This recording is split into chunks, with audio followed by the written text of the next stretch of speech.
Hello, everybody out there. This is Old Buck Dave of the Two Old Bucks, and somewhere out there will be Dell zooming in to join us. Yeah, All yeah, right, I'm you're there. here. Okay, you're there. You are there. Good, Yeah, good, old good. Buckdale is out Well, here. Buckdale, you're still out there shopping around the planet. So where are you now? Actually, Dave, I'm in Columbia, South Carolina. I'm sitting in a place called the Columbia Recording Arts Productions, a little place in Columbia. I thought Oh, it'd be a you're good place. okay. Oh, you're looking for a Good, studio there. You're yeah, looking. good place to set up Great. That's Columbia Recording Arts arts Production. production. Yeah, yeah. It's Okay. like according to the sign on the door, they do podcasts and thing. Everything comes out here is pretty good stuff. So Okay. I All talked them right. into letting me zoom out of here from them. So that's where I'm at Oh, today. that's great. That's But I great. can tell you how that started. There's a story behind I'd that. love I'd love to hear it. Okay, Come on down. I am moving. I was moving in that direction, and I was in Camden, which isn't too far from Columbia, Camden, South South Carolina. Carolina. Okay. Yeah, I don't know that one. and anyhow, I was up in that I know the area. real one. Okay. I'm So sorry. I, I ran across the diner, and Okay. I'm You not were gonna. hungry? Hungry? Yeah, I mean, I'm not. All I know is that what I saw, there was quite a few people there, and what I saw is one of their feature menus was something called rhino dung soup. Wait a minute. Rhino dung soup. Well, I Right. can't get enough of that. Well, You want to uh, explain? no, I'll tell Uh, you more about that Tell later. me But more about yeah. it occurs to me that everything seems like everything on television and stuff like that either has to do with food, making food, diners, and this Yeah. and that, and or all these programs where you buy an old house and rebuild it. So I mean, we're not into the rebuilding things, but I think to become if we want to become infamous, we should No, probably I have think some. we're already infamous. What we want to be is famous, but I we don't think that's going to happen. well, if we want to be famous, I figured I think I better see if we can get a food component in one of our programs. For Uh, example, I mean, like think of our culinary past, where we ate. And I believe you were there. I know I was there several times. Rocky's rib joint. oh, Rockies. Yeah. That was in Scott Haven, Pennsylvania, Is down that what along the that river. was? Yeah, Scott Haven. That's a beautiful name for a town, Scott Haven. And That where was an was old that was an old coal mining town. Yeah. and where was the rib joint? Where was it? It was just along a dirt road there. It was just a In an old strip mine or something, right? well, no. It was a pretty pretty elegant building Yeah, it was pretty elegant. or not. Yeah, or not. But all in all, it was great ribs, Oh, and yeah, great rib. so that I figured that qualifies us at least for saying that we have some culinary background. you can Yeah, you can we ate elaborate on Rocky's another ribs. time Yeah, on that. Yeah. yeah. So anyhow, I don't think they were dog ribs. Actually, I don't think that. no, I don't think so either. I'm pretty sure they was pretty good. And then they had a great you got a nice slice of bread there on that. Two slices of white bread. Yeah, Two slices of I white bread. remember that. Yeah. Do you I think remember it was a the? Town Talk. Was it Town Talk bread? It was. It was. Yeah. Pure white. Yeah. Quality stuff there. I'm Quality telling you, stuff. that was quality stuff. And I like Town Talk because you could also take that fishing with a bologna sandwich and use the bread That's for right. bait. You could eat it or you could use it for bait. I did that. Just dough ball it up. Yeah, many times they would stay consistent for a long Yeah. time on there. So Yeah. so anyhow, so I said, hey, let me come up with a great recipe that I have for. Oh, wait a minute now. Wait a minute. Mm, I'm not done with Rockies now. I'm thinking about oh, it. Do you remember Rockies. that? You remember their sauces? The name of their sauces? I think it was hot and medium and super hot or something. They had mild, hot, and atomic Batman. I love that name, atomic Batman sauce. I mean, that says it all. That stuff was hot. I couldn't eat that. I couldn't eat that stuff. You know, I have it. That there's a very clear memory. That's a very clear memory of me standing in front of that fire because it was an open fire. The Yep. pit was right there. You had to stand on a Screen door on top. a little wooden rail there or something. Tin shack, corrugated tin shack. No And if you license. Seriously, he had no license for sure. and if you were over 18, you could go to one of the guys had a trunk full of iced beer or something That like was that. Carl. Carl. Yeah, he had beer in his trunk. Yeah. So Do you so know this is a culinary delight for us at it is? 16, 17 years Yeah. old. Do you So know that Carl hit the lottery twice? I did not know that. Yeah, he hit for big money, and then he said, man, I found I had all these relatives I didn't know about. He was All I still know there that after he hit the lottery. He still worked there. He still sold. I consider it a rite of passage to go through there. I honestly did. If you had to go to Oh Rockies yeah, one time for some reason, we made an excuse to go down there. Anyhow, so this whole food thing, yeah. Let's hear about it. yeah, whole food thing is just on my mind. I said, I gotta talk to David about this. So I remember I called you and texted you, say, listen, this dude, let me zoom in. I'm all excited about it. So I have one of my special recipes, a very simple recipe that of a food, a menu that I eat quite often. And I'm gonna tell you how it's made. Because if you don't ask me how it's made, I'm dying to hear how it's made. I mean, you're going to tell us what it is too, not just how right, it's I'm made. going to tell you. No, I'm just listen. You'll be able to build this yourself. This is a simple you're, thing. you're building Okay, up first tension here. you Tension. need bread. First, you got to have a good bread, and I don't recommend town talk bread or that type of bread because it's not consistent enough to hold this thing together. And if you have like a rye maybe or a good Italian bread, something like that, where you slice it yourself to thickness you want, and so on and so forth. So still with you. I got bread. right, you got bread, a good bread. Then we got butter, and that's butter with a capital B that rhymes with P and stands for peanut butter. That is Peanut butter. Okay. right.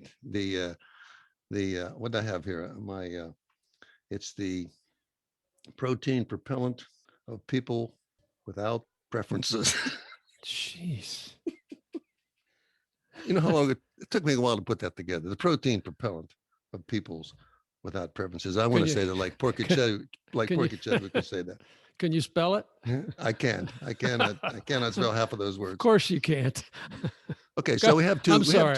We have two ingredients, right? I'm being rude. Go ahead. We got this bread. Bread and peanut butter. We got peanut butter, creamy peanut butter, good peanut butter. Although, if you use that one with the oil in it, sometimes you really have to stir that up. But I'm saying, get yourself top quality like Jiffy or Skippy. Jeez. So you get extra sugar at no charge. Yeah, and then that stuff's great. Now I'm going to give you the two magic ingredients to make this. That makes this peanut butter. We'll call a sandwich. Peanut butter. What's a good word for that? Other than peanut butter and bread. Okay, other than peanut bread, we don't want to. So there's two other ingredients. Can we call it something other than a sandwich? A peanut butter concoction. A peanut butter. Okay. Peanut butter delight. Yeah, peanut butter delight. Put a French word there or something. Yeah. So the other two ingredients that make this really, really good is a nice, juicy, buxom tomato. Tomato. Peanut butter and tomato sandwich. No, I'm telling you, people are going to rave about this. We're going to get letters, tons of letters about how they enjoyed this. So the other ingredient is mayonnaise. So we have a great bread. We got some good peanut butter. We got peanut butter and tomato, and we got mayonnaise. And I recommend Duke's. You ever had Duke's? No, Duke's mayonnaise. No, Duke's mayonnaise. That's the best for this. Here. Duke's, okay. Yeah, you can. Well, I mean, you can have your preference for that. But now you've got this combination, and if you build it correctly so that the bread lines up, the shape of the bread is always lines up nicely, and you have the butter, peanut butter to very edges. You have to have it to the edge of the bread. To the edge, okay. Right, and you don't want to overdo the tomato. Okay. So can you? You're fathoming this, right? You're getting. I can see it. I like tomato and mayonnaise sandwiches. I have those sometimes, but I never had them with peanut butter. Well, peanut butter delight. A little bit of science there. The tomato and obviously the mayonnaise make the peanut butter very smooth. It doesn't stick to the roof of your mouth or something like that. Okay. Now, when I was first introduced to this, I was as skeptical as many people may be. For the pinnacle of my culinary achievements, I built this, I ate it, and I've been eating these things regularly ever since. And anytime there was a hunger pain or anything. One of them things you need is something. This was what I built. So you can just picture sinking your teeth into that puppy and just savoring that Duke's Wow. mayonnaise. And I can't. isn't your mouth watering already? I am slobbering all over the mic here. This is ridiculous. Yeah. Okay. Peanut So butter. that's and mayonnaise. my first culinary attempt. And the second, I'm thinking I'm going to explain to you how I make bologna and egg sandwiches the next time I talk around those. That's a poor man's meal, but I'll explain the techniques of that. Now let me bring you to the you asked about the rhino dung soup. Absolutely.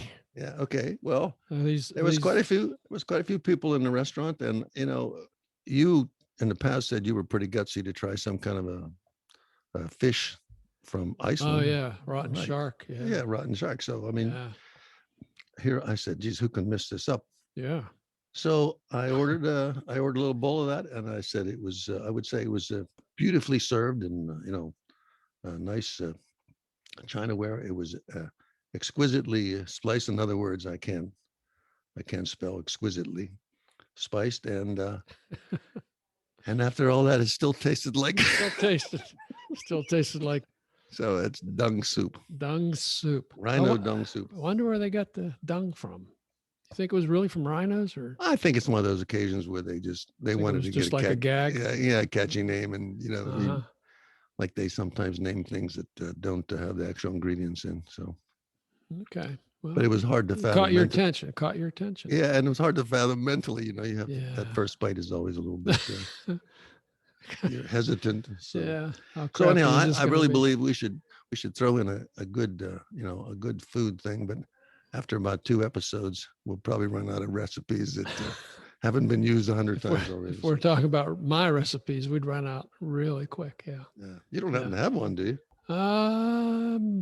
I probably don't. I used to make a sandwich. Actually, I stole the sandwich from a restaurant in California, Pennsylvania. It was called Alfano's, and it was their Alfano special. And I used to make it at home. And it was an egg, a fried egg, sunny side up kind of egg. And there was some bologna on it, grilled bologna. There was something else. It would be like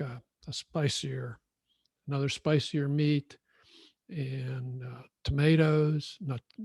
Tomatoes, pickles. It was terrific. Good. It was terrific. It also sounds very regional. I don't know if that was popular in other parts of the country. I think it was pretty much that restaurant. Yeah. I think bologna was I always thought it was something local or maybe international, but I remember eating a lot of that stuff. I do occasionally today, but I read the ingredients a couple of times. I don't know. Yeah. A lot of salt. So anyhow, so that's my story. We're out here in Colombia, and we're recording. And what's up? You got anything going on your side? Do I got anything going on? I got a couple letters from afar. I made a couple notes on food. I don't know. This just talking about Chinese food.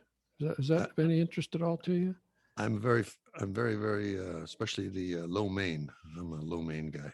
Okay. No, I'm just talking about the different regions that I've eaten food in China. Oh, you were there. Oh yeah, yeah. I've been there 100 times. Oh my soul, yeah. So you got the real McCoy. I did.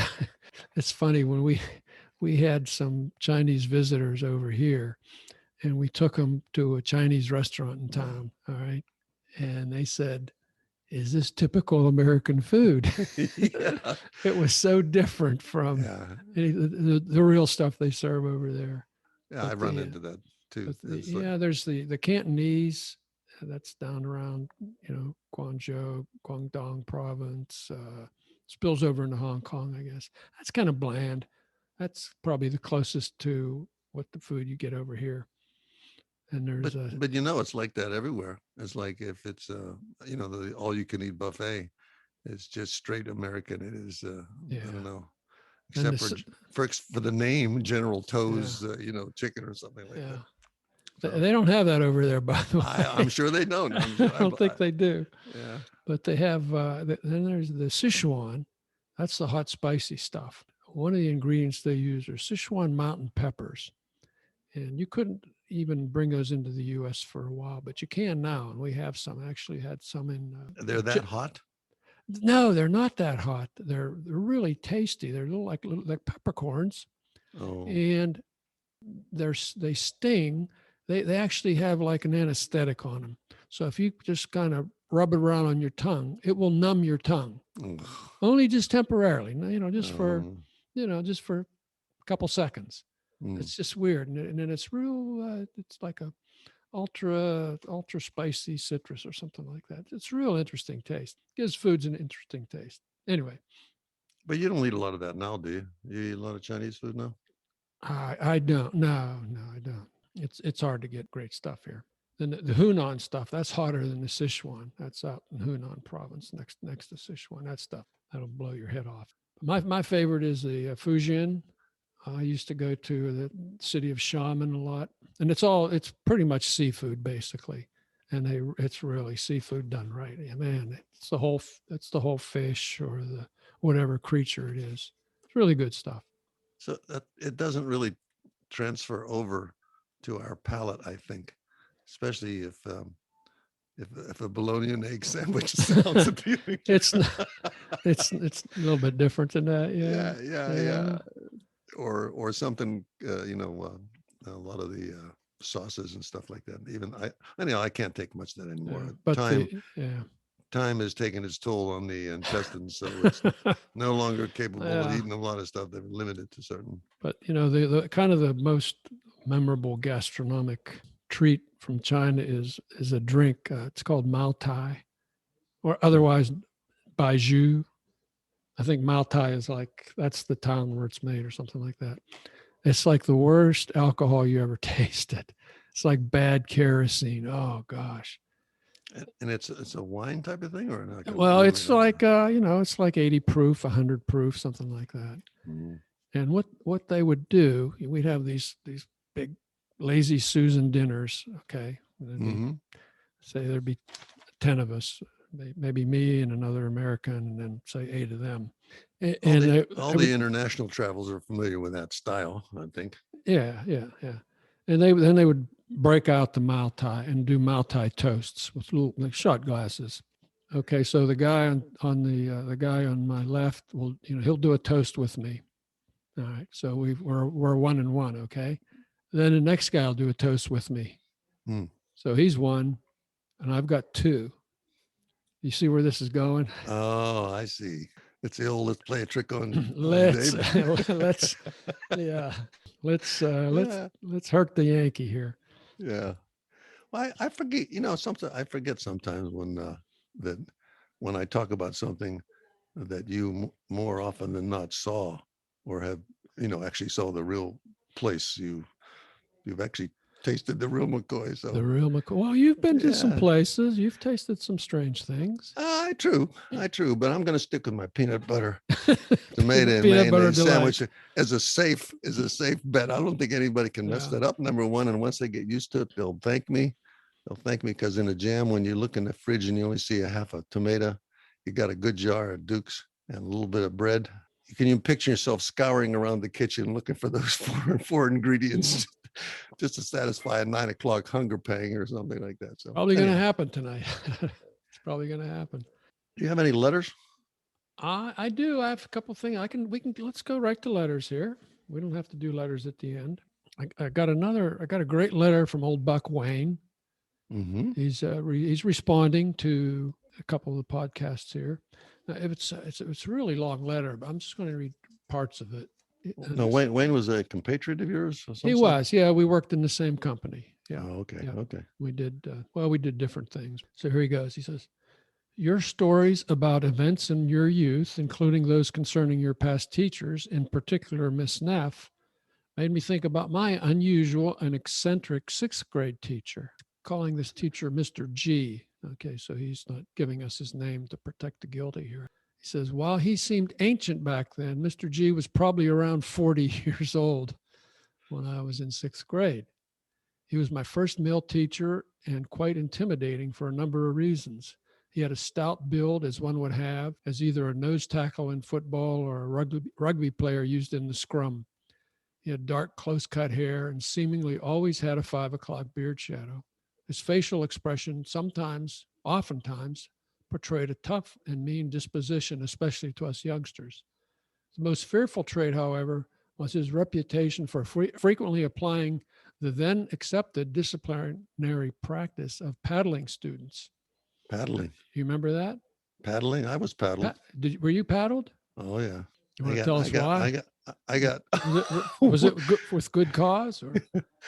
No, I don't know. I don't know what I did, but I remember 2 distinct times of hitting with something that the only objection was they were missing my buttocks and hitting the back of my legs. Hitting your thighs. Oh, yeah. Yeah, they didn't Don't like you that. hate that? Yeah. It's not Otherwise, I calmed down after that. I calmed down. I calmed down. They beat you into submission, right? That was in 6th grade. Yeah, 6th grade, yeah. Mm-hmm. Oh man, I remember my sixth grade teacher, Mrs. Robbins. She was a paddler too. She wasn't anything like this Mr. G though. Them was the good old days. Wow, yeah. Yeah.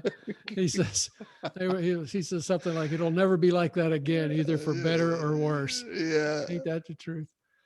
Okay, so let me go on about Mr. G here. He says, I was one of the better behaved boys in the class, driven particularly by my fear of him. And I was still paddled multiple times that school year. And he talks about he paddled the boys harder than the girls. So that was kind of discrimination, I thought. But that's an interesting memory. You could do that. Yeah. We're not done yet. We're not done yet. This is this is a great letter. Now, this is where he talked about Mr. G being kind of a strange teacher. So it's not just for paddling. He says, paradoxically, Mr. G was also somewhat of a romantic at heart. Early in the school year, he stated that he spent time in France when he was in the armed forces and fell in love with that country, its people, one or more of the mademoiselles, I would guess, and their language. He then proclaimed that we would be learning French in his class, and he brought out a box of record albums containing French lessons. Thereafter, for an hour or so, at least 2 days a week, he would play the records and instruct us in French. Oh, that's great, I thought. Man, oh man. Huh, and I agree. Another thing that he did, he says, as an additional display of his romantic side, he would arrange a dance for our class on many Friday afternoons. After lunch, he'd have the boys clear the classrooms, and he gave us rudimentary ballroom dance lessons. He'd spin the records, and the boys had to politely ask each girl to dance and be gentlemanly and respectful with proper decorum when dancing. Heaven help you if you were not. It was during these dances that I first remember ever holding a girl's hand, let alone dancing with one. Isn't that great? How you can just that's an early start. How you can remember something like that. Yeah, that's great. Yeah. That's great. And I'm glad we jogged that memory. Yeah, I'm going to skip down to his last paragraph here now. He says, chiefly among the other events that stand out in my recollection of that school year was when the 4th grade teacher from the room next door tearfully ran into our classroom, yelling out that President Kennedy had been shot. One of those lifetime events when you remember exactly where you were. And don't we all? I remember I was actually in Miss Neff's class when that happened. I was in science class when that happened. Okay, so I was in English writing, whatever we call it. About 35 feet from your classroom. Yeah, right next door, right? Yeah. Yeah. Remember Mr. Anyhow. Anyway, so that's Wayne's letter. Yeah. That's a great letter. Thank you, Wayne. Thank you, old Buck Wayne. Thank you, Wayne. Keep listening, and if we remind you of anything else, he's definitely in the citizens requiring additional. These are citizens representing alternative positions. You cannot remember that. I can't. What's that other word you placebo, never remember? Placebo. Oh man. Okay. Now here's a short one. This is Sue, formerly from Clarion, Pennsylvania. She's commenting on the episode that was basically music. She said, when in Clarion, we used to conjure up rides to the Tomorrow Club in Youngstown, Ohio. Very good music on Sunday nights. Van the Man, that's Van Morrison. He's one of my favorites too, actually. Bonnie Raitt, Chris Christopherson, not one of my favorites, and Rita Coolidge. Pretty sure Jackson Browne, Freddie King, and many more. It was really cheap too. It had to be because I was dirt poor. but we tried to get there as hard as we could. That sounds like a great memory that we made him give it some thought to there. Yeah. So that's she. That's Sue. Or she. She. Yeah. So we got another short one. This is kind of a slap on the wrist here. This is from Eddie Moran. He doesn't say where he's from. And I talked that I lived in Reading for a while. Reading, Pennsylvania, if you recall. I said it was in central Pennsylvania. He said, Reading is not in central Pennsylvania. It's more in southeast Pennsylvania. It's like midway between Philadelphia and Harrisburg. All I got to say is, well, excuse me, Eddie Moran. You're not going to be a citizen running after. You're not going to be a citizen representing an alternative position. Forget it, Eddie. Despite you being right. Okay. Hey. And now here's Hey, Dave, are you outside? I don't think so. Why? Do I sound like I'm outside? No, I was going to say, it sounds like you have, I can hear your neighbors. Oh, you can? Yeah. Hang on. Shut the window. Hey, neighbor, could you dial it back? They're acting up again over it. Sorry. Is that better? Well, is that better? I mean, you're not fortunate enough to be in a studio like myself. So no. There you go. I'm not at the Columbia Recording Arts. I have a big soundboard in front of me with six dials in front of it. So. Yeah. So this one just came in, and this is from a Mr. Kip King. This is hot off the. This is hot. Okay. This is hot off the press. You. I know Mr. King. So I don't know if it's the same one you knew. It says this is Kipper. He says to Dell. Yeah. And it's a short letter. He says, "Have you ever touched a monkey?" Have I ever? That's all it says. Have you ever touched a monkey? Oh my soul! This could be somebody. This could be somebody from the dark side. Who knows?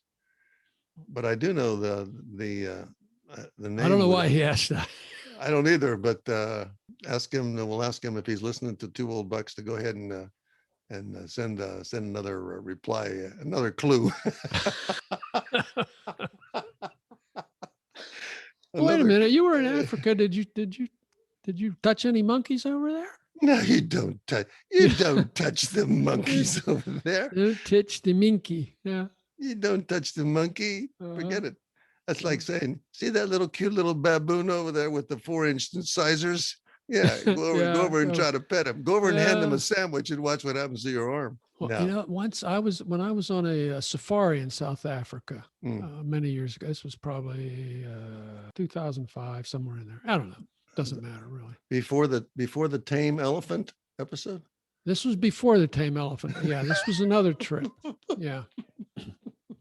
I'm never going to let you forget that because I never got to stand next to one that big before. Yeah, I never had elephant dung soup. Yeah, well, it's rhino dung soup. Excuse me. Sorry. So we were on the safari and we were eating lunch out on the deck this one day, and there were these monkeys in the trees, and they were just watching us, and they were trying to creep up on us. You know how they do, and they're running past us. They're jumping on the table and running. And then one swooped in and he grabbed the roll or something right out of the guy's hand, one of the guy's hands. So the guide went inside and he got one of these big picture books of the wild animals, and he opened it up. It was a double page to a leopard. It was a beautiful picture of leopard. He sat it right on the table, and those monkeys, they ran up into the tree and they were screaming. Just like it was a real leopard. It was amazing. That's funny. It's amazing. Yeah, that's funny. Who would have thought of that? Who would have thought of that? Hey, did I ever tell you about Red? Red who ran? No, Red went out and bought himself a monkey. He got a monkey. Yeah. Taught him how to play stud poker. Well, maybe that's what instigated this letter from Mr. Kip King. Yeah, could be. Could be. Right. It could be. That could be there's the connection. I think that's probably had to do with the Porky Chedwick connection in the song. There you go. Red went and bought himself a monkey, and he taught him how to play stud poker. And that's all I'm going to sing about. You don't sing any better than I do. No, I don't. So that's the end of the letters. That's the end of the letters. I can. You got anything else off the top of your head? I got. Remember, I said be kind to your mailman. Yep, be kind to your mailman. So you think we should just say goodbye now? Hello? Dale? Looks like we lost Dale, folks. So I'm going to have to fill into him since he's zoomed out somewhere in Colombia. So all I can say is, this is Dave. And this is Dale. And we are the two old bucks. And I'll leave you with these words of wisdom from the late, great Clarence Clemens. Order the good wine. Think about it, folks. Adios.